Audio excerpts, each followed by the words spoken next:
여러분 안녕하십니까? 체포영장에 반발하는 윤석열 대통령이 관저 앞에 모인 시위대를 선동하는 편지를 보냈습니다.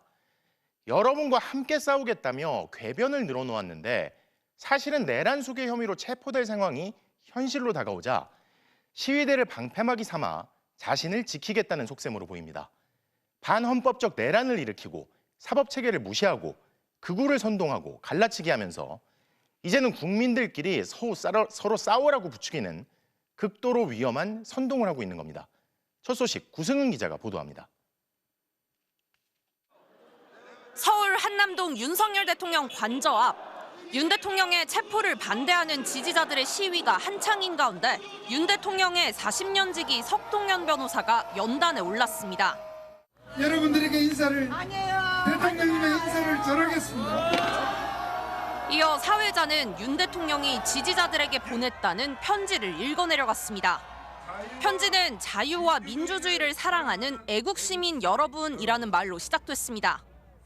이 나라의 자유민주주의 헌정 질서를 지키기 위해 이렇게 많이 나와 수고해 주셔서 정말 감사합니다. 편지는 곧바로 김용현 전 국방부 장관 변호사를 통해 언론에도 공개됐습니다. 마지막에는 대통령 윤석열의 서명도 담겨 있었습니다. 윤 대통령은 생중계 유튜브를 통해 애쓰시는 모습을 보고 있다며 고맙고 안타깝다, 건강 상하지 않을지 걱정된다고 적었습니다. 이어 함께 나라를 지키기 위해 싸우겠다며 탄핵을 찬성하는 대다수의 국민들을 격한 어조로 비난했습니다. 반대 진영을 주권 침탈 세력, 반국가 세력이라고 했습니다. 나라의 안팎이 주권 침탈 세력과 반국가 세력의 준동으로 지금 대한민국이 위험합니다. 국민 10명 중 7명이 탄핵을 찬성하고 내란죄로 체포 영장까지 발부된 상황에서 갈라치기에 나선 겁니다. 지금은 전쟁입니다, 여러분.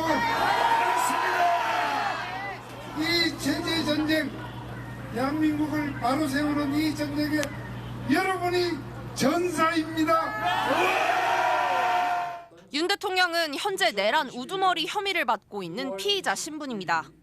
윤 대통령 논리대로면 야당이 192석인 국회, 탄핵 심판을 진행하고 있는 헌법재판소, 또 친정 검찰을 포함한 수사기관은 물론 공범의 구속영장에 이어 윤 대통령의 체포 영장을 발부한 법원까지 모두 주권 침탈 세력 또는 반국가 세력이 됩니다.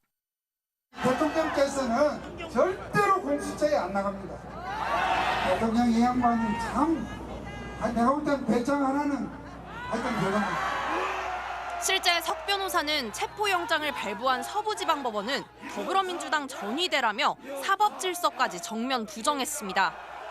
윤 대통령이 애국시민이라 부른 지지자들은 대통령이 직접 편지를 보냈다며 열렬히 환호했습니다. MBC 뉴스 구승우입니다. 지지자들을 방패막이 삼아 자신의 체포를 막아달라며 궤변을 늘어놓는 윤 대통령의 편지에 대해 정치권은 맹비난을 퍼부었습니다.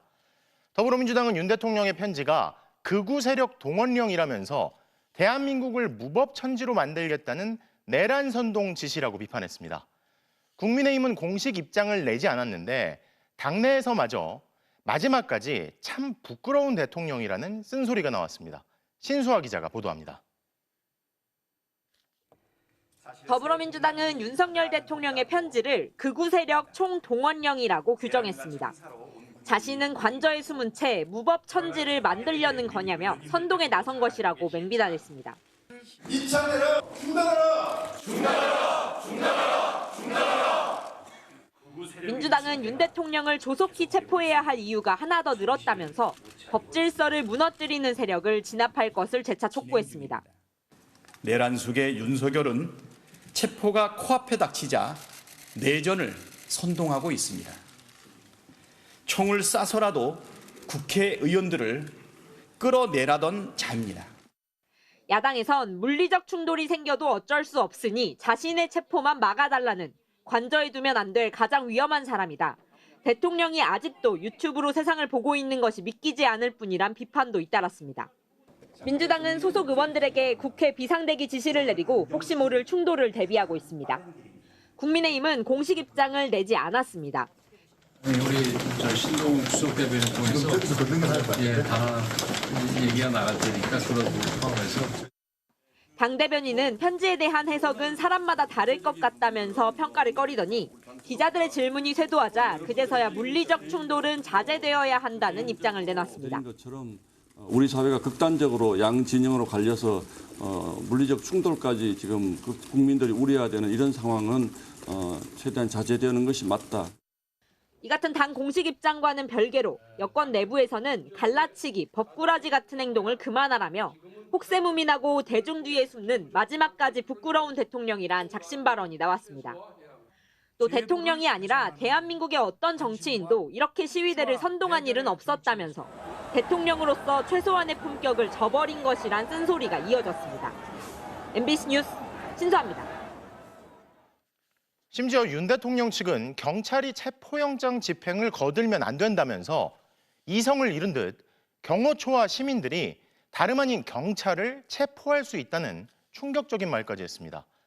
법 질서를 갈수록 더 심각하게 무시하며 이젠 지지자들까지 방패로 내세워 뒤로 숨는 윤 대통령에게 법적으로도 더 심각한 문제들이 제기될 수 있다는 지적이 나옵니다. 이준희 기자입니다.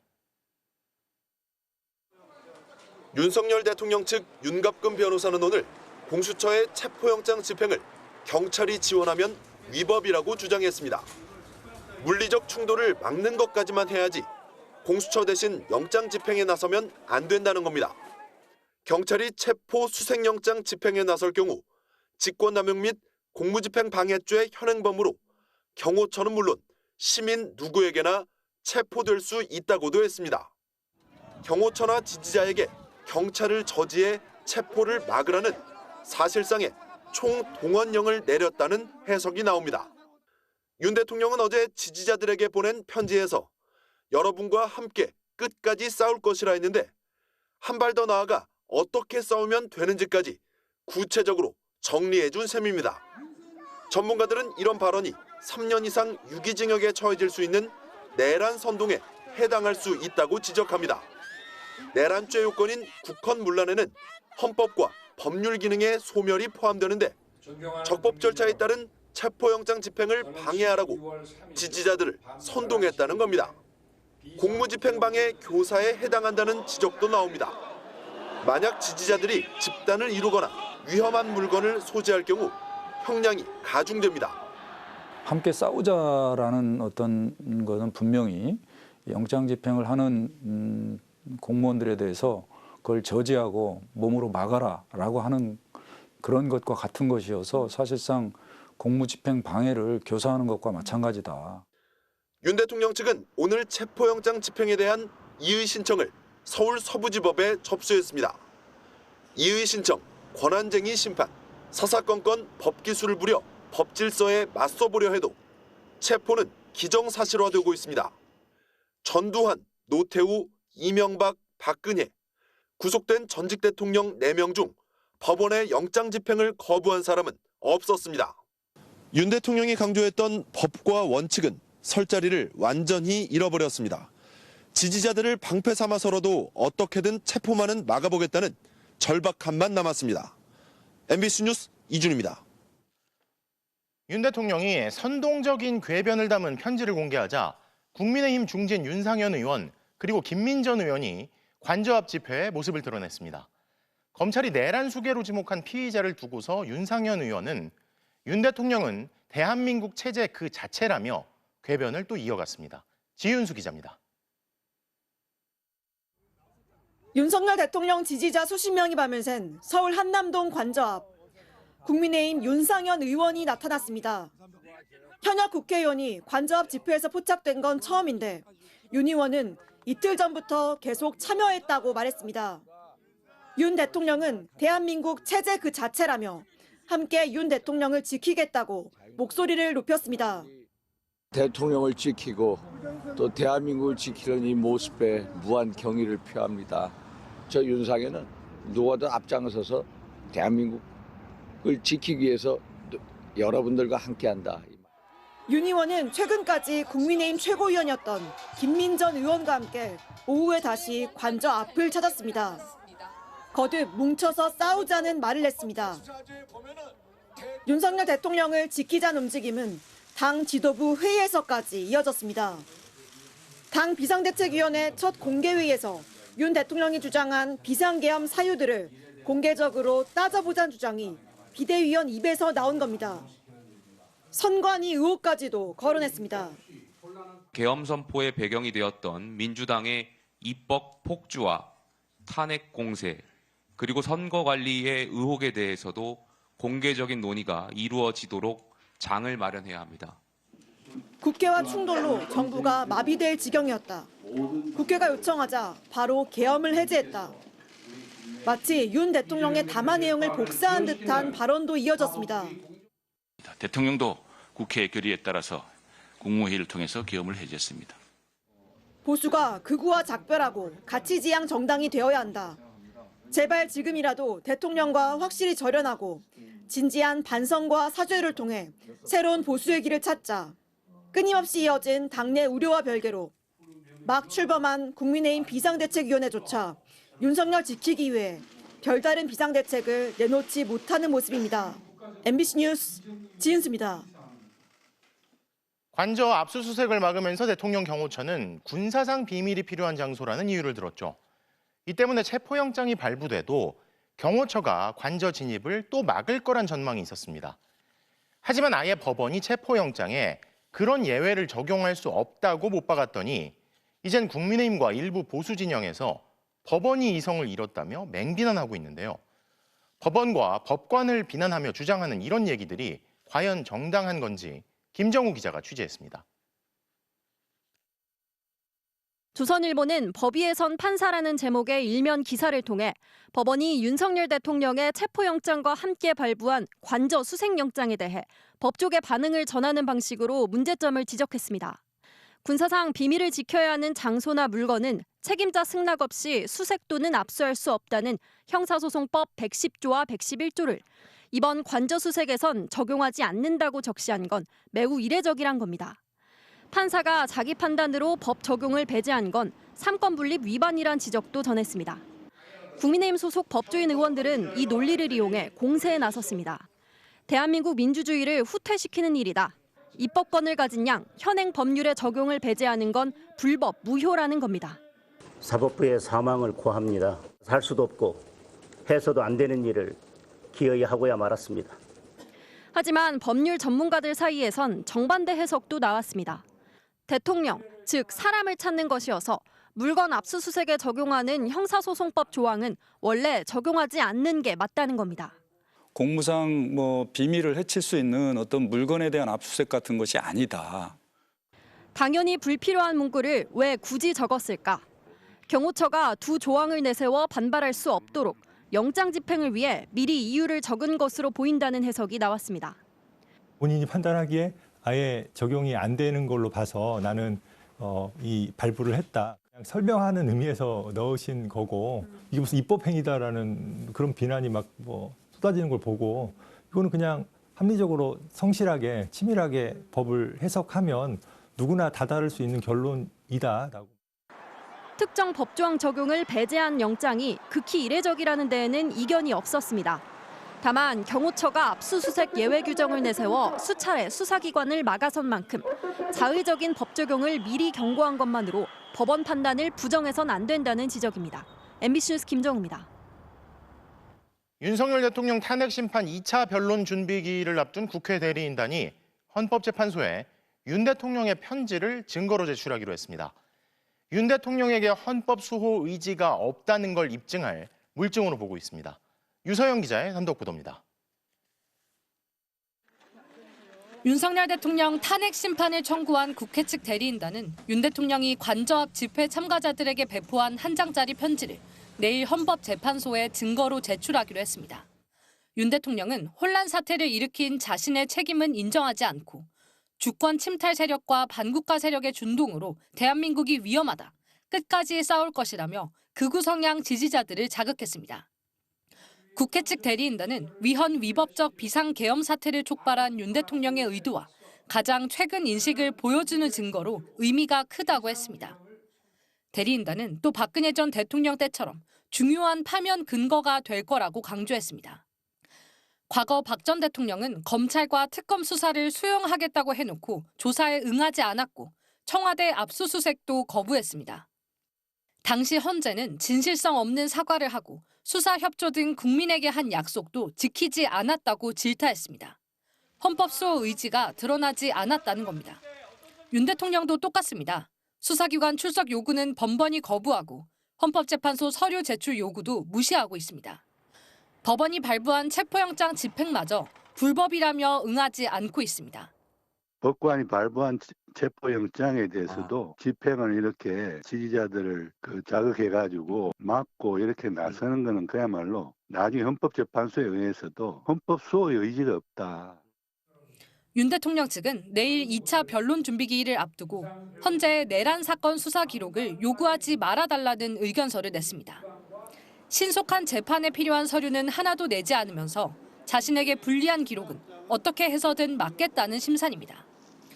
헌재는 그러나 박 전 대통령 탄핵 심판 당시 박 전 대통령 측의 똑같은 요청을 기각한 적이 있어 전례에 따라 윤 대통령 측 주장도 받아들이지 않을 걸로 보입니다. MBC 뉴스 유서영입니다. 윤석열 대통령 파면과 구속을 촉구하는 집회는 오늘도 이어지고 있습니다. 특히 윤 대통령이 일부 지지자들을 향해 함께 싸우겠다는 메시지를 보낸 데 대해서는 내란을 일으키더니 이젠 내전까지 선동하고 있다는 비판이 쏟아지는데요.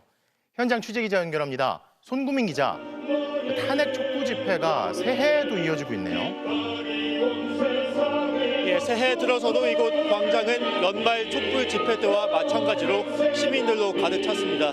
특히 오늘은 윤 대통령이 관저앞 계엄 옹호 지지자들을 상대로 유튜브로 잘 보고 있다며 끝까지 싸우겠다는 메시지를 낸 데 대해 비판이 쏟아졌습니다. 대통령이 이젠 내전까지 선동해 제살길을 찾기에 나섰다며 하루빨리 체포하라는 격앙된 구호와 시민 발언들이 이어졌습니다. 집회 주최 측은 윤 대통령 파면 온라인 서명 운동도 시작했는데 좀 전까지 확인해보니까 대략 2만 4천여 명 정도가 동참했습니다. 새해 첫 촛불 집회를 찾은 시민들의 얘기 들어보시죠. 얼마 남지 않은 자기 지지하는 그 층을 상대로 그냥 자기를 지켜달라고 뭐 그런 걸 낸 거잖아요. 우리 나이 때 되면 이런 수호지심 내지는 뭐 이런 창피함을 좀 알아야 되는데. 바로 체포를 해야죠. 지금 이렇게 되게 불안한 상황인데 정말 대한민국 지금 내란 진행 중이구나라는 느낌이 들었고 정말 빨리 이런 상황을 타개해야 된다고 생각합니다. 대통령을 향한 구호는 날카로웠지만 제주항공 여객기 참사 국가 애도기간 5일차를 맞아 희생자들을 애도하는 근조 리본을 달고 묵념과 기도도 이어졌습니다. 오후엔 한남동 대통령 관저 앞에서도 공수처의 체포영장 집행을 촉구하는 시민단체 기자회견이 이어졌습니다. 윤석열이 헌법을 위반했고 내란을 선동한 것을 모두가 믿고 있습니다. 일부 한 줌도 안 되는 정파를 대표하는 정치인과 강요들이 여기에 반항하고 있습니다. 끝까지 싸우자며 지지자들을 선동하는 듯한 윤 대통령 발언으로 물리적 충돌 우려까지 커지고 있는데요. 이번 주말에도 서울 광화문에서 대규모 촛불 집회와 대통령 지지자 집회가 동시에 예고되면서 긴장감이 커지고 있습니다. 지금까지 헌법재판소 앞 집회 현장에서 MBC 뉴스 손구민입니다. 윤석열 대통령에 대한 체포영장 집행이 임박하자 지지자들이 관저 앞 진입로에 들어눕는 등 긴장감도 커지고 있습니다. 계엄을 옹호하는 이들은 취재 차량에 고성을 지르고 탄핵 찬성 집회 현장까지 찾아가 집회를 방해하기도 했습니다. 백승우 기자가 보도합니다.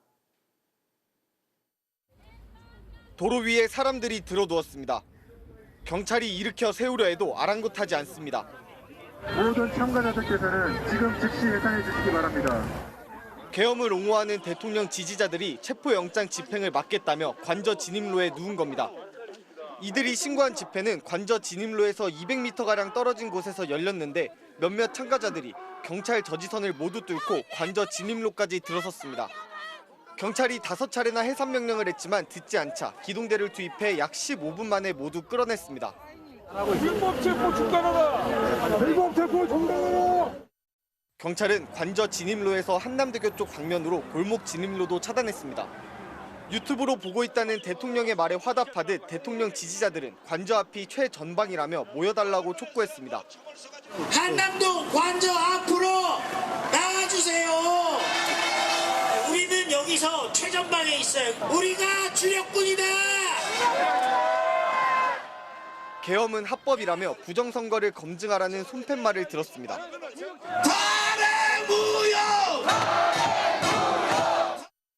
윤석열 대통령 탄핵에 반대하는 지지자들이 100m가량 넘게 기대차도를 가득 채웠는데요. 오후 1시가 넘은 지금도 인파는 계속 늘어나고 있습니다. 대통령 지지자들은 여러 언론사 취재 차량을 가로막고 소리를 질렀습니다. 대통령 체포를 촉구하는 기자회견도 큰 길을 건너 거리를 두고 열릴 예정이었지만 윤 대통령 지지자들이 몰려들며 욕설과 몸싸움이 오가 취소됐습니다. 윤석열 대통령이 유튜브 잘 보고 있다, 함께 싸우겠다는 말로 지지자들의 결집을 유도하고 사실상 체포의 저지선으로 삼으면서 관저 앞 긴장감은 더욱 고조되고 있습니다. MBC 뉴스 백승우입니다. 윤석열 대통령은 어제 지지자들에게 사실상 집결을 요구하는 편지를 공개한 뒤 오늘 별다른 입장을 내지 않은 채 집거를 이어갔습니다. 온종일 집회가 이어졌던 서울 한남동 관저 앞.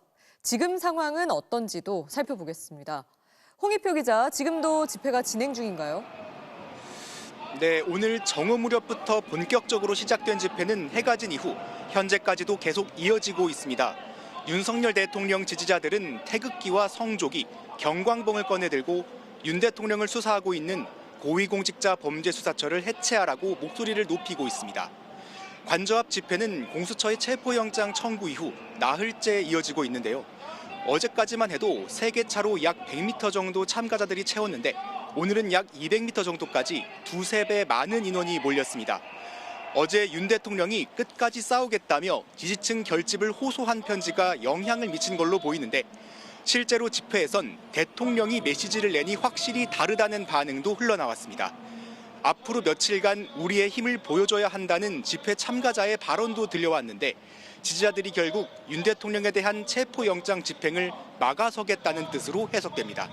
실제로 오늘 일부 시위대가 관저 입구 앞에서 드러누워 길을 막자 경찰이 이들을 강제로 해산시키는 일도 벌어졌습니다. 공조수사본부도 혹시 모를 충돌에 대해 극도로 조심하는 듯합니다.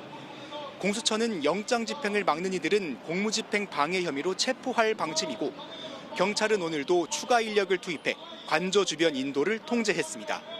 대통령 경호처는 적법 절차에 따른 경호 조치가 이루어질 거란 입장만 반복하며 별다른 입장을 밝히진 않았습니다. 윤 대통령의 편지 여론전으로 지지층 집회 규모가 더 커진 가운데 내일은 민주노총이 근처에서 대통령 탄핵과 체포를 촉구하는 맞불 성격의 결의대회를 진행할 예정입니다. 윤 대통령 체포영장의 유효기한은 오는 6일까지인데 실제 영장 집행까지 이 일대의 혼란은 불가피해 보입니다. 지금까지 한남동 관저 인근에서 전해드렸습니다. 온라인상에서는 계엄 옹호 집회 참가자들의 극단적 행동을 부추기는 글과 영상들이 퍼지고 있습니다. 드럼통을 터뜨려라, 무기를 준비하라, 물리적 충돌을 선동하는 주장들인데요. 여기에 끝까지 싸우겠다는 윤석열 대통령의 편지로 집회가 더 과열되며 불상사가 생길 수 있다는 우려가 제기됩니다. 윤수한 기자가 보도합니다. 한 극우 유튜버가 윤석열 대통령 관저 방어에 실패할 것 같다며 오늘 SNS에 올린 글입니다. 관저 입구와 도로에 텐트 100여 개를 설치하고 곳곳에 LPG 가스통과 휘발유 드럼통, 화염병 등을 쌓아놓아야 한다고 주장합니다. 실제 휘발유 드럼통 사진도 붙여놓았습니다. 드럼통 하나가 폭발하면 반경 30m는 불바다가 된다며 시범적으로 하나 터뜨려 보여주면 그 위력에 놀랄 것이란 섬뜩한 제안도 마다하지 않습니다. 글을 게시한 사람은 KBS PD 출신의 유튜버 한정석 씨. 지난해 보수단체 추천으로 선거방송 심의위원회에 임명됐다가 한강 작가와 5.18 민주화운동 등을 폄훼하고 모욕한 사실이 드러나 사퇴한 인물입니다. 이 같은 폭력 시위 선동에 호응하는 유튜브 방송도 속속 등장하고 있습니다. 경찰들아! 위대 포스터서 나부터 죽여! 기관총 쏴야 돼요. 경호대 명령을 잘 들어요. 어제 윤석열 대통령 메시지 잘 들었죠?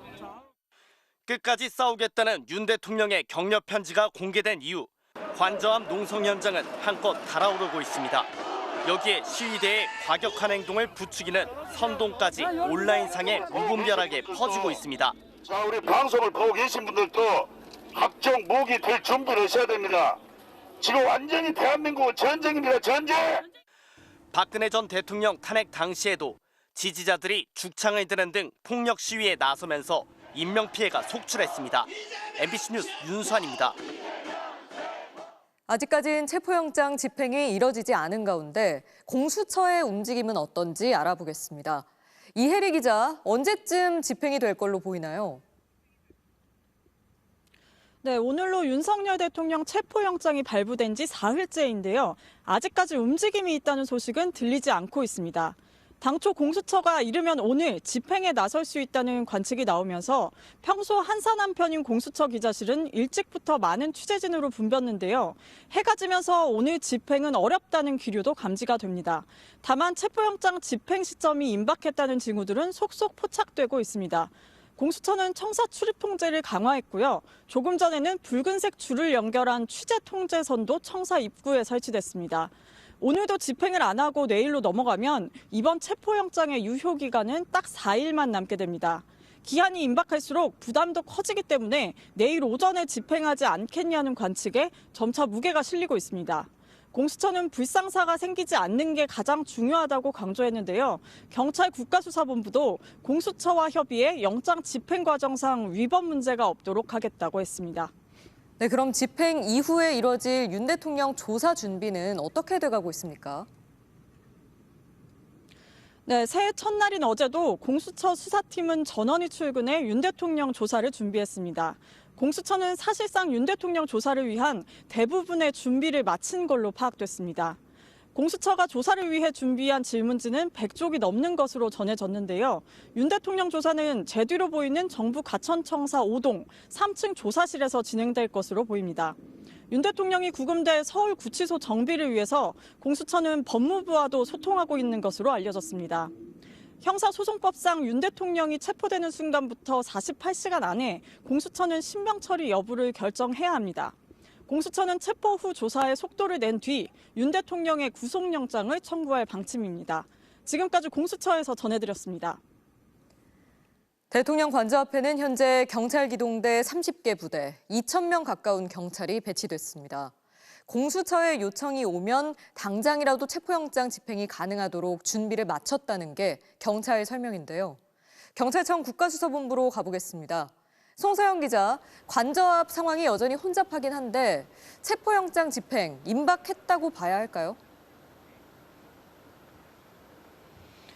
예단하기는 어렵습니다만 당장이라도 체포영장 집행이 가능하도록 준비는 된 것 같다는 말이 경찰 내부에서 나오고 있습니다. 경찰은 현재 관저 주변에서 윤 대통령 지지자들의 관저 접근을 막고 체포영장 집행 전까지 통행로를 확보하는 데 주력하고 있습니다. 한남동 관저 앞에는 경찰 기동대 30개 부대가 투입된 것으로 확인됐습니다. 2,000명 가까운 경찰이 배치된 건데 하루 만에 5배 늘어난 규모입니다. 체포 절차가 시작되면 도로를 점거 중인 시위대의 이동을 통제하고 경찰의 요청에 불응하거나 몸싸움을 벌이면 강제 해산도 불가피하다는 게 경찰의 판단입니다. 서울 외에 다른 지역에 있는 경찰 기동대를 추가로 이동시킬 수 있도록 준비도 마친 걸로 파악됐습니다. 경찰은 그러면서 이 같은 기동대 투입이 시민들의 충돌을 막고 혼잡한 상황을 관리하기 위한 것이라고 설명했습니다. 또 윤석열 대통령 측이 경찰에 대한 수사 지휘권이 없는 공수처가 경찰 기동대 지원을 받는 건 위법이라고 주장한 데 대해선 공수처와 충분한 법적 검토와 협의를 통해 집행 과정의 위법성 문제가 제기되지 않도록 하겠다고 밝혔습니다. 과거 검찰의 체포영장 집행 시에도 경찰 기동대가 투입된 적이 있고 경찰 역시 12.3 내란 사건을 수사하는 공조수사본부에 공수처와 함께 참여하고 있는 만큼 문제는 없다고 보고 있습니다. 경찰은 체포영장 집행 과정에서 인명피해가 발생하지 않도록 관저 진입부터 공수처 조사실 이동까지 공수처와 구체적인 경로를 계속해서 조율하고 있는 것으로 전해졌습니다. 지금까지 경찰청 국가수사본부에서 MBC 뉴스 송서영입니다. 피의자 신분의 현직 대통령을 어디서 어떻게 조사할지도 관심인데요. 세 차례 출석 요구에 불응하고 강제 구인되는 입장인 만큼 박근혜, 이명박 전 대통령 수준의 예우는 어렵다는 관측도 나옵니다. 구나연 기자입니다. 윤석열 대통령은 정부 과천청사 5동 공수처에서 조사를 받게 됩니다. 공수처는 전직 대통령들과 달리 별도의 특별조사실은 만들지 않았습니다. 2017년 박근혜 전 대통령 출석 당시 검찰은 서울중앙지검 1001호에서 조사했습니다. 10층에는 특수일부 등 2개 부서만 있고 철문도 통과해야 해 경호와 보안에 유리하다는 판단이었습니다. 침대와 소파 등 휴식시설도 마련됐습니다. 2018년 이명박 전 대통령도 같은 1001호에서 조사를 받았습니다.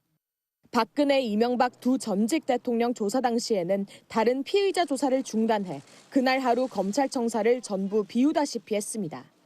이번에도 공수처 건물 한 동을 사실상 다 비울 것으로 보입니다. 공수처는 윤 대통령 조사 과정을 영상 녹화하는 방안도 검토 중입니다. 박근혜 전 대통령 변호인단은 영상 녹화를 거부했지만 이명박 전 대통령 측은 동의해 녹화물을 증거로 활용했습니다. 윤 대통령 조사는 이대환, 차정현 두 부장검사가 투입됩니다. VIP 경로설로 촉발됐던 최상병 순직 사건 외압 의혹을 수사했던 검사들입니다. 박근혜, 이명박 두 전직 대통령 조사 때도 부장검사급 고참검사 2명이 번갈아가며 조사했습니다. 이번에도 대통령 예우 차원에서 조사 전 차담회는 있을 것으로 보입니다. 이재승 공수처 차장검사가 윤 대통령에게 조사 취지와 방식을 설명할 것으로 예상됩니다. 하지만 박근혜, 이명박 두 전직 대통령 수준의 예우는 어렵다는 관측도 나옵니다. 두 전직 대통령은 불구속 상태의 피의자로 검찰과 날짜를 조율해 자진 출석했습니다. 반면 윤 대통령은 세 차례 출석 불응 이후 법원이 발부한 체포영장에 강제로 구인되는 입장입니다. 윤 대통령이 수사 자체를 거부하는 상황이라 공수처가 경호처와 협의할 기회가 없었기 때문입니다. 공수처 관계자는 체포영장이 발부된 윤 대통령은 전직 대통령과 상황이 다르다며 예우는 현직 대통령인 점을 고려하되 상황에 따라 적절히 조치하겠다고 했습니다. MBC 뉴스 구나연입니다. 공수처는 윤 대통령의 신병을 확보하는 대로 청사로 데려와 곧바로 조사를 시작하겠다는 방침입니다. 내란을 총지휘한 우두머리 혐의를 받고 있는 만큼 물어볼 게 많겠죠. 100쪽이 넘는 질문지를 준비한 것으로 파악됐습니다. 조희원 기자입니다. 윤석열 대통령이 정치인 체포를 지시했다는 진술은 한둘이 아닙니다. 국회에 들어가려는 국회의원들 다 체포해 총을 쏴서라도 문을 부수고 들어가서 끌어내라며 몰아붙였다는 겁니다. 체포조가 실제로 운용된 사실도 확인됐습니다. 공수처는 윤 대통령이 체포 명단을 직접 선정했는지도 확인할 방침입니다. 이재명, 우원식, 한동훈 이 3명부터 잡아라고 한 김용현 당시 국방장관 윗선이 윤 대통령인지 규명해야 한다는 겁니다. 윤 대통령이 제2, 제3의 비상계엄을 구상했는지도 조사의 초점입니다. 앞서 검찰은 윤 대통령이 내가 2번, 3번 계엄령을 선포하면 된다고 말했다고 밝혔습니다. 국회를 무력화한 뒤 창설하려고 한 비상입법기구의 정체도 확인할 방침입니다. 전두환 군사반란 세력도 국회 해산 뒤 국가보위 입법회의라는 비상입법기구를 만들어 신군부 입맛에 맞는 온갖 악법들을 통과시켰습니다. 공수처는 일부 극우 세력들이 주장하는 망상적 부정선거 주장이 어떻게 이번 비상계엄의 배경이 됐는지도 확인할 방침입니다. 역술인으로 활동하던 민간인 노상원 전 정보사령관이 어떻게 선관위 직원 체포와 서버 탈취 계획을 주도했는지 윤 대통령은 어떤 관계인지도 규명해야 합니다. 공수처는 내란 사태의 기원을 밝히는 데에도 주력하고 있습니다. 검찰은 윤 대통령이 적어도 작년 3월 말부터는 김 전 장관 등과 계엄을 모의했다고 보고 있습니다. 윤 대통령이 이때부터 비상대권, 비상조치 같은 말을 쏟아내다 위헌적이고 위법한 비상계엄을 선포했다는 겁니다. 극우 성향 유튜버들도 그즈음 비상대권을 언급하기 시작했습니다. 공수처는 100쪽이 넘는 분량의 질문지를 준비했습니다. 역대 대통령 중 첫 출석 때 가장 오래 조사받은 건 박근혜 전 대통령이었습니다. 지난 2017년 박 전 대통령은 오전 9시 반쯤 출석해 다음 날 오전 7시까지 21시간 반 동안 조사받았습니다. 당시 검찰은 200쪽 분량의 질문지를 준비한 것으로 알려졌습니다. 윤 대통령도 마라톤 조사가 불가피하다는 전망이 나오고 있습니다. MBC 뉴스 조희원입니다. 제주항공 여객기 참사가 발생한 지 닷새째입니다. 오늘은 희생자들의 첫 발인이 이뤄졌는데요. 책임 소재 규명을 위한 경찰의 압수수색도 시작됐습니다. 무안공항 나가 있는 취재기자 연결합니다. 김규희 기자 전해주십시오. 네, 전남 무안 국제공항에 나와 있습니다. 이곳에서는 오전 9시부터 경찰 압수수색을 벌이고 있는데요. 이 시각까지 이어지고 있습니다. 경찰 제주항공 참사 수사본부는 공항 담당 부서 사무실 등에서 이번 참사 관련 자료를 확보하고 있습니다.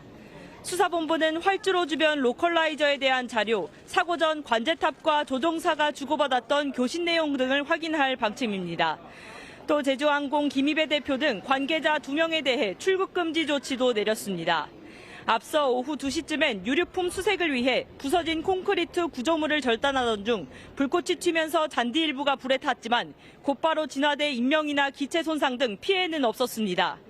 희생자들의 장례를 위한 유가족 인도 절차도 계속되고 있습니다. 현재까지 40여 명의 희생자가 가족에게 인도돼 서울과 광주, 여수 등 개별 장례식장으로 운구됐습니다. 오늘은 희생자들의 첫 발인이 있는 날이기도 한데요. 태국인 희생자를 비롯해 광주와 서울에서 장례를 치른 희생자 4명에 대한 발인이 진행됐습니다.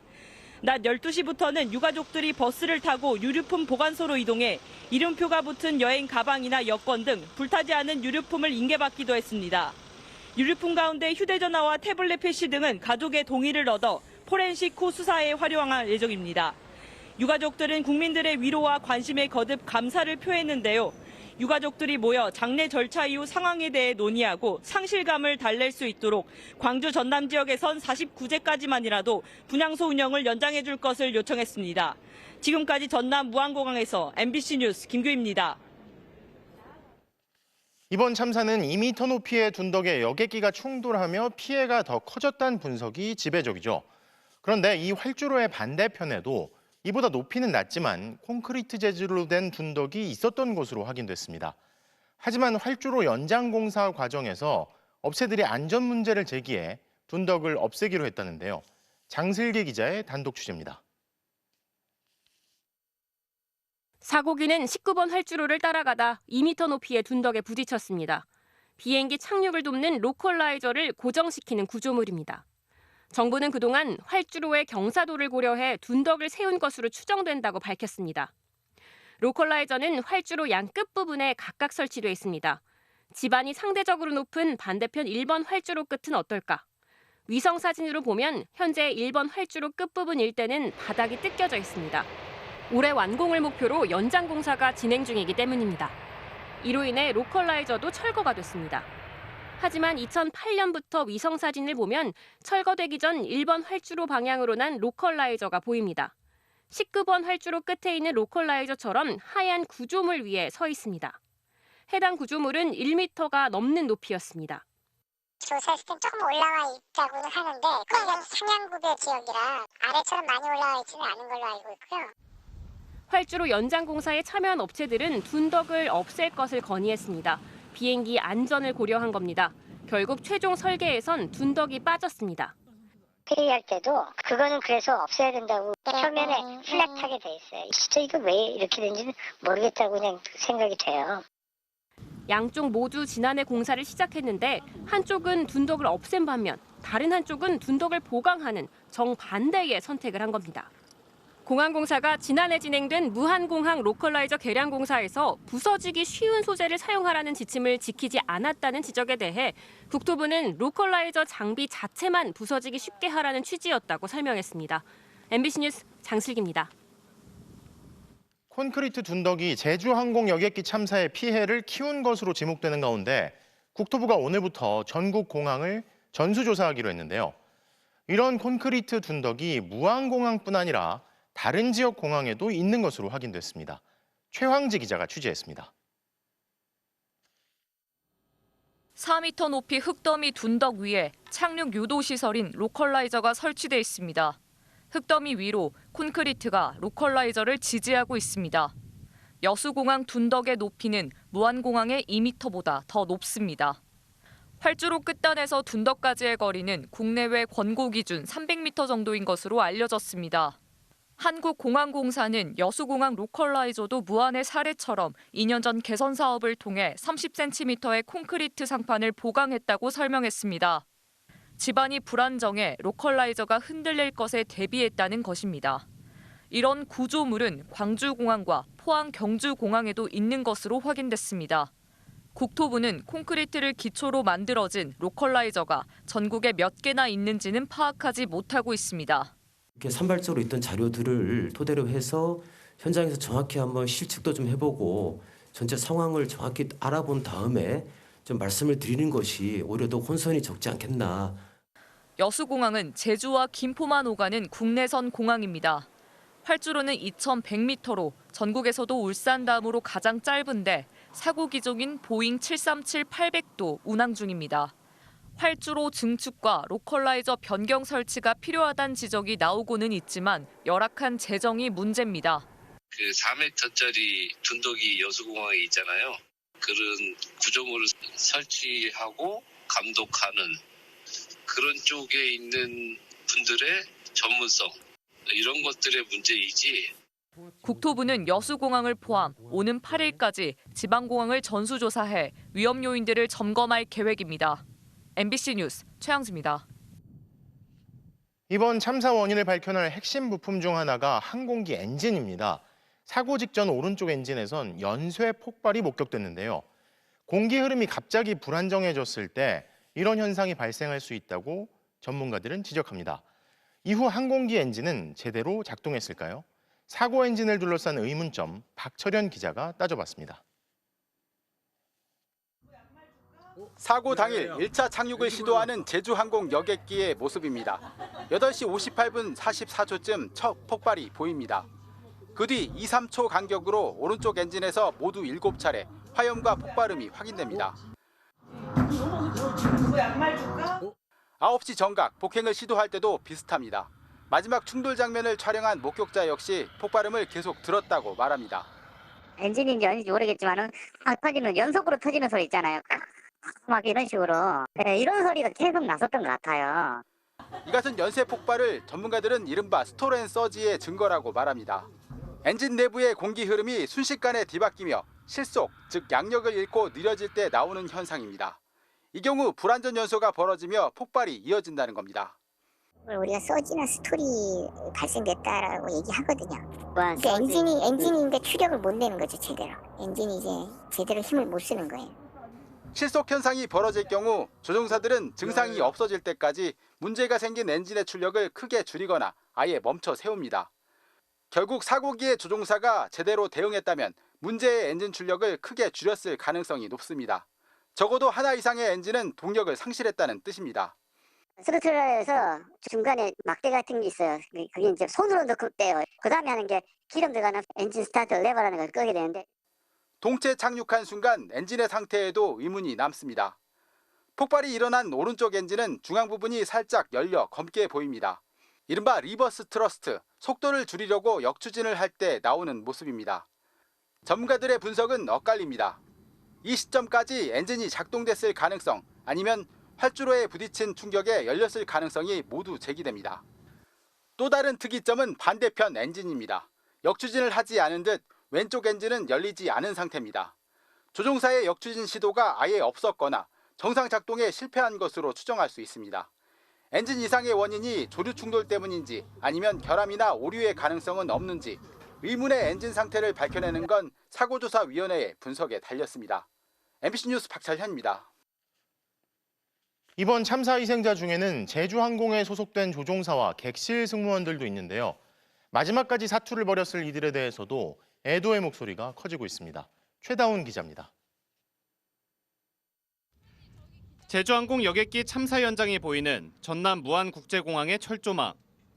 희생자에게 전하지 못한 말이 하얀 국화꽃과 함께 놓인 이곳에 승무원의 가족이 남긴 듯한 손편지가 보입니다. 외로이 사투를 벌였을 것을 생각하니 마음이 너무 아프다. 정말 가슴이 한편으로는 가슴이 아프고 한편으로는 정말 동생을 진정으로 사랑하는 형님이 아닌가. 유가족과 추모객이 쪽지와 편지를 남긴 전남 무안공항 추모의 계단에도 승무원에 대한 애도가 이어졌습니다. 한 동료는 상냥하고 사근사근했던 희생자의 안식을 기원했습니다. 정말 그 짧은 시간 동안 어떻게든지 해보려고 애썼을 그 마음이 참 애처롭습니다. 수고하셨다고 말씀드리고 싶습니다. 한 직장인 커뮤니티에도 동료들의 마지막이 존중되길 바란다는 현직 승무원의 추모글이 올라왔습니다. 정확한 사고 원인이 조사 중인 가운데 여객기가 활주로에 내리는 장면을 본 전문가들은 좌우로 벗어나지 않고 어떻게든 진로를 유지하려는 모습에 승무원들이 마지막까지 안간힘을 썼을 것이라고 말합니다. 조종사의 입장으로 보면은 빨리 비행기를 지상으로 내리는 게 급선무였겠죠. 그리고 가령 엔진에서부터 문제가 생겼으니까 기내에 연기도 줄 수 있고. 유가족들은 이번 참사에서 생존한 승무원들의 완쾌를 기원했습니다. 또한 생존자 2분의 치료에 대해서 만전을 기해 줄 것을 좀 늦었지만 좀 부탁드리겠습니다. 앞서 조종사 단체는 사고 원인과 관련해 유가족들의 심적 고통이 가중될 수 있다며 추측이나 확인되지 않은 정보를 경계해달라고 밝혔습니다. MBC 뉴스 최다훈입니다. 제주항공 여객기 참사 희생자와 유가족들을 향한 비방글이 확산되면서 경찰이 수사에 나섰습니다. 과거엔 이런 게시물 작성자들이 징역형을 받은 적이 있죠. 경찰도 엄정한 처리 방침을 밝혔습니다. 안준호 기자가 보도합니다. 제주항공 여객기 참사 당일 한 인터넷 커뮤니티에 올라온 글입니다. 무안공항 유가족들은 횡재했다. 보상금 받을 생각에 속으로 싱글벙글하겠다는 내용입니다. 또 다른 SNS에는 유가족 대표는 사고와 관련 없는 민주당 당원이다. 참사를 발판 삼아 한자리 해보려 한다며 유가족 사진까지 올렸습니다.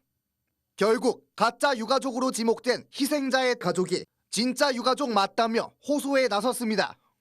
고인의 실제 성함까지 공개하며 도대체 어디서부터 거짓 뉴스가 퍼졌는지 답답하다고 울분을 털어놨습니다.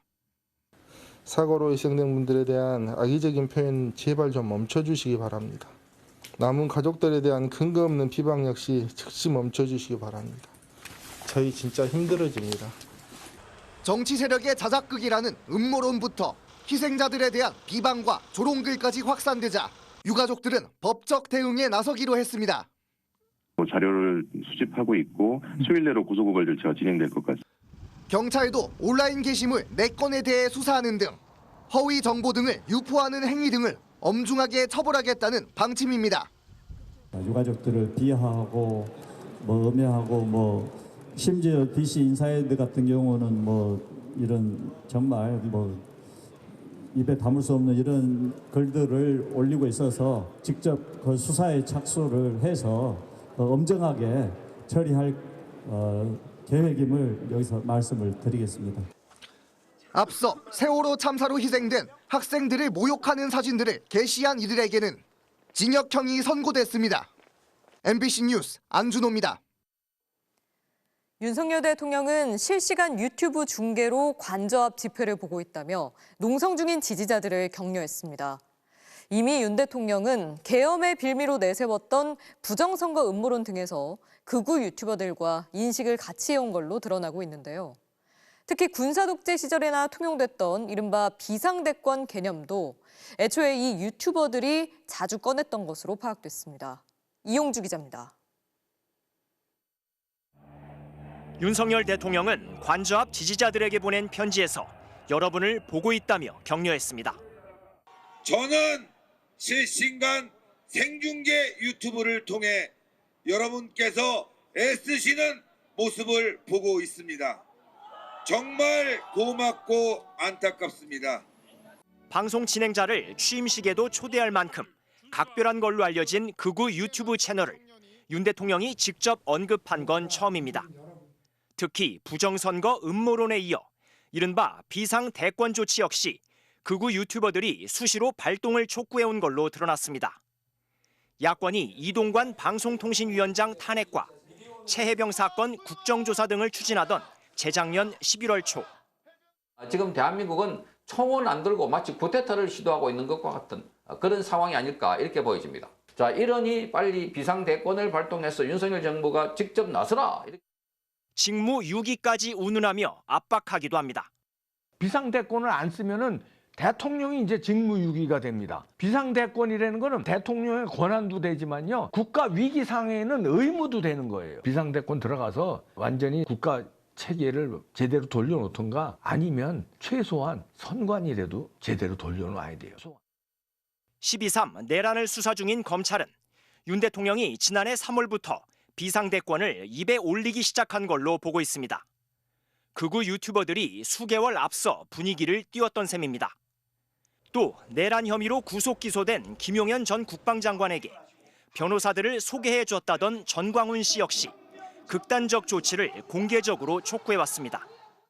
반국가주의자들 이 사람들을 바로 처단을 해 주시기를 바랍니다. 대통령의 긴급명령을 발동해서 재판 필요 없어요. 빨리 이재명을 체포하여 깜빵에 가두라는 것입니다.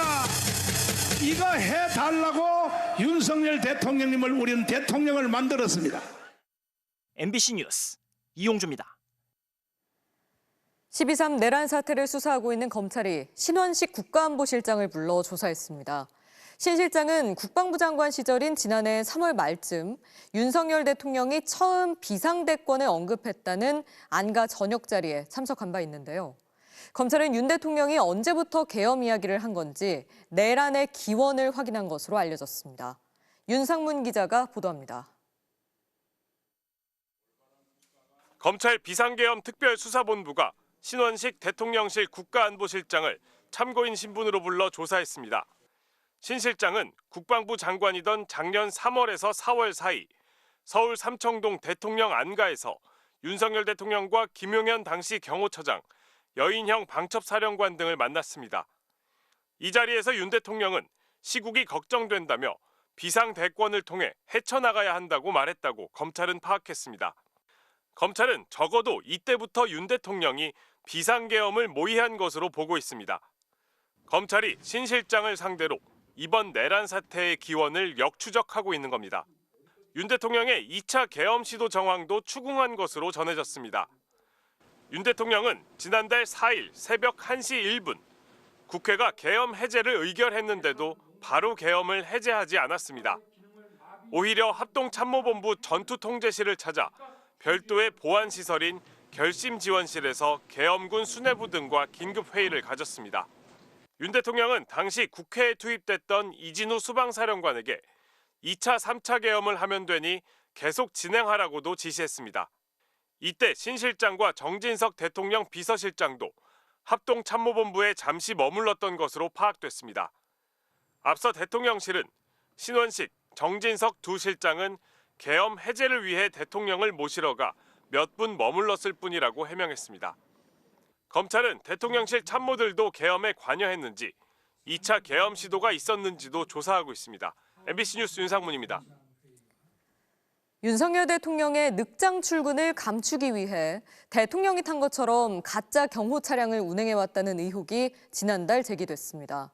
그때마다 경찰은 가짜 차량을 두고 똑같이 교통 통제를 했다는 건데요. 이에 대해 묵묵부답으로 일관하던 경찰이 오히려 이를 취재한 한겨레 신문 기자를 입건해 검찰로 넘겼습니다. 수사 과정에선 영웅놀이 하고 싶은 거냐는 막말도 했다는데요. 고병찬 기자가 보도합니다. 지난해 11월 29일 오전 9시 2분 서울 한남동 대통령 관저를 출발한 차량 6대가 경찰의 교통통제 속에 4분 만에 용산 대통령실에 도착했습니다. 그런데 4시간이 지난 오후 1시 9분 한 무리의 차량이 다시 경찰의 도움을 받아 관저에서 대통령실로 이동했습니다. 둘 중 하나는 가짜 출근인 셈인데 윤석열 대통령이 오전 9시에 출근했다면 똑같은 경호 차량이 오후에 다시 움직일 이유는 없습니다. 직원들끼리도 아까 그 차는 뭐야 그러면은 그건 가짜야 빈차야 그 왜 그런 건데 그러면 출근하는 척 하는 거지. 한겨레 신문은 지난해 11월 6일부터 한 달간 이처럼 위장 출근으로 의심되는 정황이 적어도 3차례 포착됐다고 보도했습니다. 현직 경찰만 가입할 수 있는 익명 커뮤니티엔 기동대랑 용사는 이미 다 아는 사실, 여름엔 더 심했다는 등 격한 반응이 쏟아졌습니다. 깡통 차량에 대한 가짜 경호를 경찰이 위장제대로 부른다는 사실도 공개됐습니다. 경찰은 그러나 진상 파악 대신 오히려 취재기자를 이끌어내 속전속결, 조사 하루 만에 검찰로 넘겼습니다. 한남동 관저 주변 상가 옥상에 허락 없이 올라갔다는 이유로 건조물 침입 혐의를 적용했습니다. 취재기자의 휴대폰 등 소지품을 수색하고 영웅놀이를 하고 싶은 거냐는 말까지 했다고 합니다. 거기를 왜 올라갔느냐, 기자놀이, 영웅놀이를 하고 싶은 거냐, 그 마음은 알겠는데 지금 이렇게 문제가 되면 나중에 결혼도 못한다, 이런 식의 이제 발언까지도 제가 들었었고.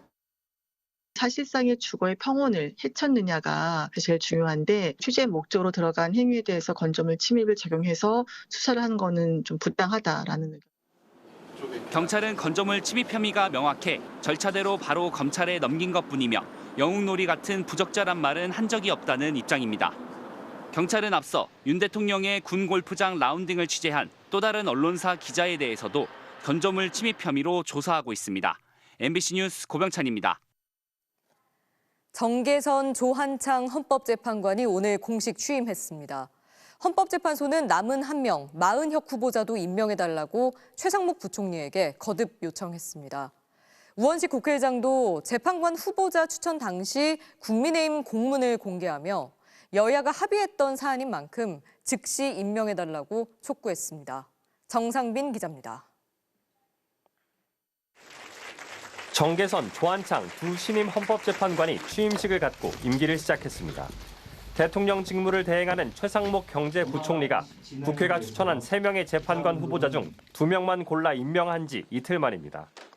헌법재판소는 전임 재판관들 퇴임 뒤 6인 체제를 유지한 지 2달여 만에 그나마 9자리 중 1자리가 빈 8인 체제로 정비됐습니다.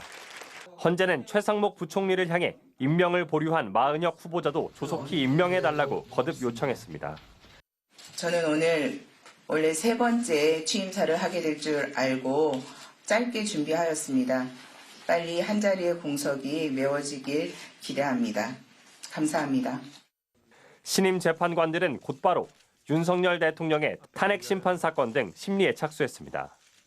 국회도 최 부총리를 압박했습니다. 우원식 국회의장은 작년 11월과 12월에 걸쳐 여야가 헌법재판관 후보를 추천한 과정과 공문을 공개했습니다. 당시 추경호 국민의힘 원내대표도 여야가 합의한 사실을 인정했다는 겁니다. 사흘 뒤 22일까지 국회 추천 헌법재판관 3명의 추천을 마무리하기로 어제 여야가 합의했습니다. 이어 국민의힘과 더불어민주당은 작년 12월 9일 각각 조한창 후보자와 마은혁, 정계선 후보자를 헌법재판관으로 추천하는 공문을 국회의장실에 보냈습니다. 한덕수 총리에 이어 최상목 부총리도 재판관 임명의 전제 조건으로 여야 합의를 요구하고 있는데 이미 합의가 있었다며 근거까지 제시하며 정면 반박한 겁니다. 이에 대해 국민의힘 관계자는 후보자 3명 중 여당목 1명을 추천한 것이지 협상이 끝난 게 아니었다고 주장했습니다. 우 의장은 국회가 정상적으로 선출한 마은혁 후보자를 최상목 부총리가 헌법재판관으로 임명하지 않은 것은 국회의 권한을 침해한 것이라며 헌재에 권한쟁의 심판을 청구할 예정입니다. MBC 뉴스 정상빈입니다. 최상목 대통령 권한대행이 헌법재판관을 임명하자 일부 국무위원과 대통령실 참모들이 일제히 반발했죠. 오늘 이창용 한국은행 총재가 작심한 듯 이들을 정면 비판했습니다. 한마디로 말하면 정치권도 아니고 국정을 책임지는 국무위원들이 왜 나라 경제 생각은 안 하냐는 건데요. 배주환 기자가 보도합니다. 고민 좀 하면서 이야기했으면 좋겠다. 이창용 한국은행 총재가 일부 국무위원을 겨냥해 던진 말입니다. 발단은 지난해 12월 31일 최상목 부총리가 권한대행이 된 지 나흘 만에 헌법재판관 2명의 임명을 발표합니다. 그 직후 열린 국무회의에서 김문수 고용노동부 장관, 김태규 방통위원장 직무대행 등이 사실상 월권 아니냐고 비난했고 정진석 비서실장 등 대통령실 참모들도 사표를 내며 반발했습니다. 이창용 한은 총재는 국정을 책임진 이들의 발언이 무책임하다고 꼬집은 셈입니다.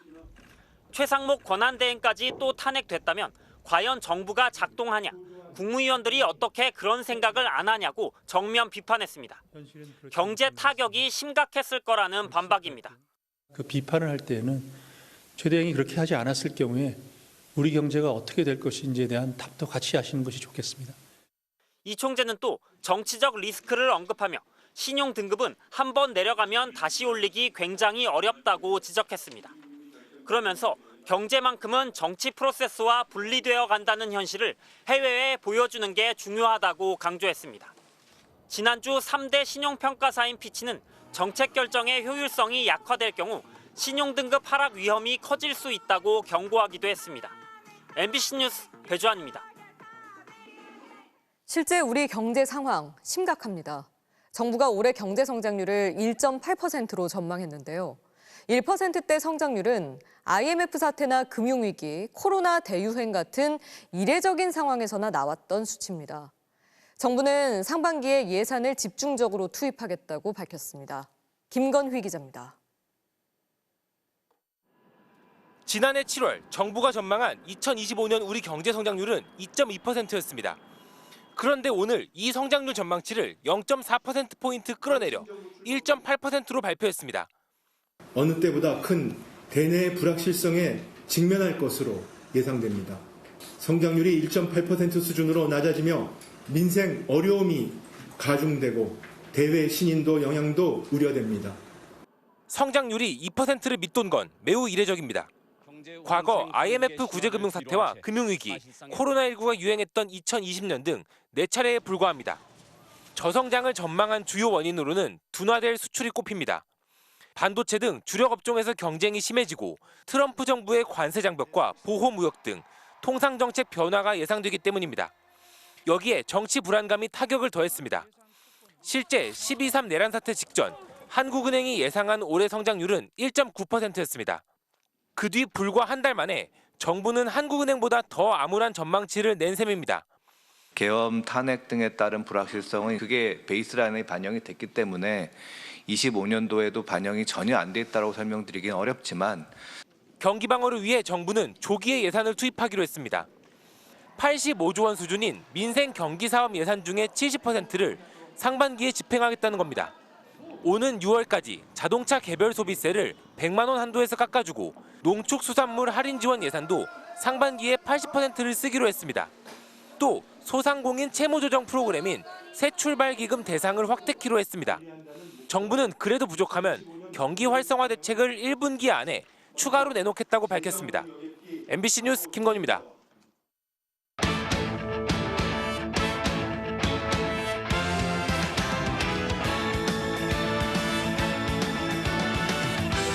목요일 밤 스포츠 뉴스입니다. 메이저리그 도전을 선언한 김혜성 선수의 포스팅 마감 시한이 이틀도 남지 않았습니다. 현재 5개 팀이 관심을 보이고 있는 가운데 극적으로 계약이 성사될지 주목됩니다. 이명록 기자가 보도합니다. 지난해 11월 말 조용히 미국으로 출국해 협상을 준비하다 약 3주 만에 빈손으로 돌아온 김혜성. 영입에 나서는 팀이 없어 국내에 잔류하는 게 아니냐는 관측까지 나왔지만 포스팅 마감 시한을 이틀 앞두고 여전히 협상이 진행 중인 것으로 밝혀졌습니다. 현재 김혜성 측에 공식적으로 관심을 표명한 건 총 5개 팀. 김혜성의 소속사 관계자는 이 중 3구단은 구체적인 조건까지 제시했고 나머지 2개 구단의 제안까지 지켜본 뒤 최종 계약 여부를 결정할 예정이라고 설명했습니다. 현지의 한 매체는 LA 에인절스와 시애틀, 샌디에이고와 신시내티, 토론토까지 5개 구단이 계약을 제안했다고 구단명을 밝혔습니다. MLB.com도 이적 시장 상황을 전하며 김혜성이 공격뿐 아니라 수비도 뛰어나다며 주목할 선수로 꼽았습니다. 이제 남은 건 김혜성의 선택입니다. 계약 기간이 최대 관건으로 김혜성은 미국 무대에 안착할 수 있는 안정적인 조건을 놓고 막판 고심 중인 것으로 알려졌습니다. 지난해 고우석도 포스팅 마감 시한을 7분 정도 남기고 계약을 마무리한 적이 있어 이번에도 극적인 계약 체결 가능성이 남은 가운데 소속사 측은 국내에서 계약 절차를 마친 뒤 미국으로 출국할 수도 있다고 덧붙였습니다. MBC 뉴스 이명노입니다. K리그 FC 서울이 김진수와 문선민에 이어 멀티플레이어 정승원까지 영입하며 겨울 이적 시장을 주도하고 있습니다. 9년 만에 우승에 대한 기대감을 키우고 있습니다. 지난 시즌 수원FC에서 전 경기에 출전해 11골과 도움 6개를 기록하며 전성기를 맞은 정승환 선수.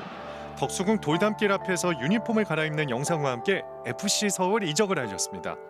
이렇게 좋은 팀에 오게 되어서 영광으로 생각하고 있습니다. 개인적인 목표는 팀에서 최대 공격 포인트와 팀에서는 또 우승을 생각하고 있습니다.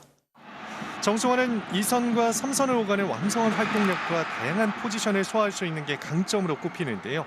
서울은 앞서 베테랑 수비수 김진수와 도움왕 출신 문선민까지 영입하며 올겨울 대대적인 전력 보강에 나섰습니다. 김기동 감독이 지휘봉을 잡은 지난해 5년 만에 파이널 A에 진입한 데 이어 링가드 효과로 단일 시즌 최초 50만 관중까지 달성한 서울. 새 얼굴들과 함께 올 시즌은 우승 경쟁까지 뛰어들 수 있을까요? 2024년 한 해 동안 가장 많은 골을 넣은 축구 선수는 누구였을까요? 63경기에서 무려 62골을 기록한 스포르팅의 요케레스가 그 주인공이었습니다. 피파에 따르면 2024년 전 세계 최고 골잡이는 스웨덴 선수 요케레스였는데요. 2달 전 챔피언스 리그에선 맨시티를 상대로 해트트릭을 기록해 화제를 모았던 그 선수죠. 요케레스는 지난해 스포르팅 유니폼을 입고 52골을 넣으며 포르투갈 리그 득점왕을 차지한 것은 물론 스웨덴 대표팀에서도 10골을 터뜨리며 63경기 62득점이라는 가공할 득점력을 과시했습니다. 하지만 이 기록을 상대적으로 초라하게 만드는 살아있는 전설들이 있는데요. 메시는 2012년 한 해 무려 91골을 넣어 이 부문 역대 기록을 갈아치웠고 2013년엔 호날두, 2021년엔 레반도프스키가 각각 69골을 기록하기도 했습니다.